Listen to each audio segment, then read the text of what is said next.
Hey everybody, it's Dr. Jensen with CCJ4934 Terrorism. So this is the time of the semester where we start looking at identity.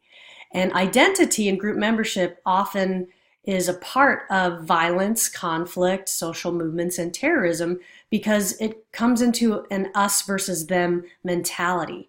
So this often comes up in your essays, assignments, and discussion boards, and it's useful to kind of go back and refresh ourselves on what these kinds of concepts mean.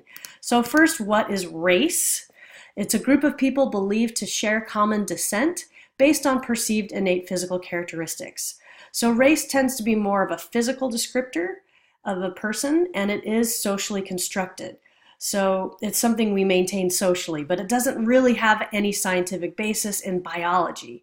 Okay, there's human variation in things like skull, nose, hair, skin, height, weight, eyes, hands. There's just a lot of human variation there. And people might say, well, that's biology. Well, there's as much human variation between races as there are within races, if you want to keep those as boundary markers. So again, it's perceived physical characteristics, and people believed to share common descent. Whether those perceptions and beliefs are founded is a whole different conversation. But race tends to be more of something I observe physically about you, and I make an assumption that you must be this racial group or not. Ethnicity, on the other hand, is a little bit deeper term. So it's a group's common cultural identification based on combinations of languages, religions, ancestral origin, or traditional practices.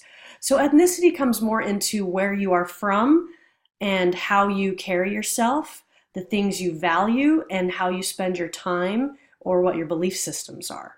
Okay? So you might be describing a group's ethnicity more than you are describing their race. And there are many ethnicities within a perceived racial group. For example, if you perceive a racial group to be Latino, which actually isn't a racial group, it's an ethnic group, but there are a lot of ethnic groups inside of Latino community. When you think about a Guatemalan, a Mexican, a Cuban, those people have very little to do with each other culturally. They come from totally different places. There are language differences. So ethnically, they are very different groups of people. So that's kind of how you can sort out ethnicity versus race. Ethnicity has more to do with your culture, and race has more to do with a perception of your physical traits.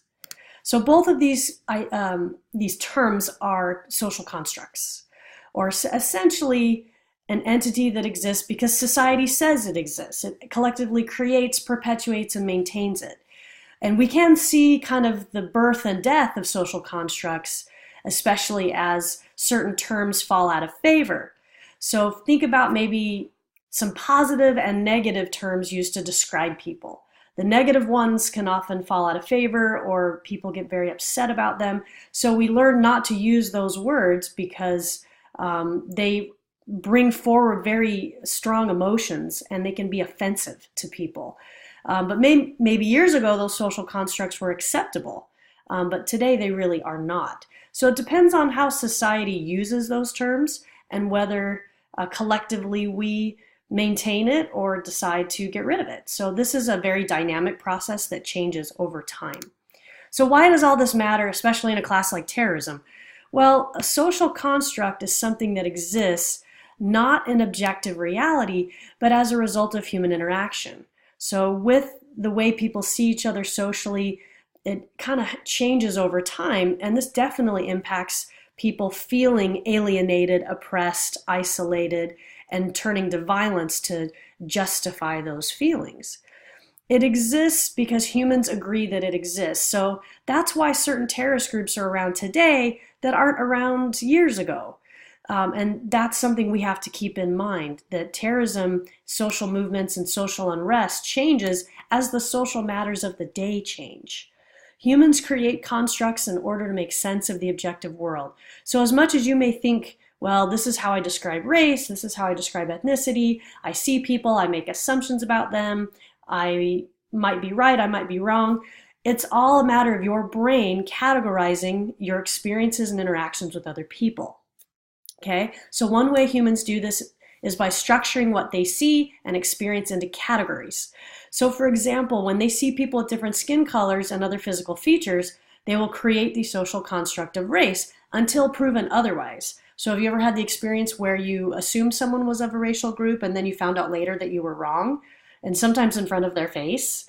It's a little awkward, and sometimes more than that. But again, we try to organize our thoughts this way because it provides us the shortcuts. If I identify someone as being of this race or ethnicity, I might be able to also have some extra knowledge that comes with those groups that might be useful in my interaction with them. But it can also be the basis of stereotypes, of discrimination, of stigma. So we have to be mindful of when our thoughts are doing something productive for us or destructive. Another reason why this matters is something that we see commonly today, especially with racialized terrorism and racialized hate. So we're going to go into the black-white conflict. Our notion of what constitutes white and what constitutes black is a product of social context. It is impossible to look at the delineation of a Southern race and not see the Civil War, the creation of an Irish race and not think of Cromwell's ethnic cleansing, the creation of a Jewish race and not see anti-Semitism. So we think about these racial words and these tensions and the era that they are born within. There is really no fixed sense of whiteness or blackness, not even today, because it's very fluid in how it's described. Race is an idea about human categories. It's not a fact. It's not biology. Race does not need biology because we are more similar than we are different, just with human variation. Okay, so again, racial groups and our ideas about racial groups are very strong, and they influence and inform our experience for the better or for the worse. So I thought these would be really important concepts to go over and think about as you refer to groups that might be at conflict with each other. So hopefully this gave you a good refresher on some of the basics of identity, and we'll see you in your assignments.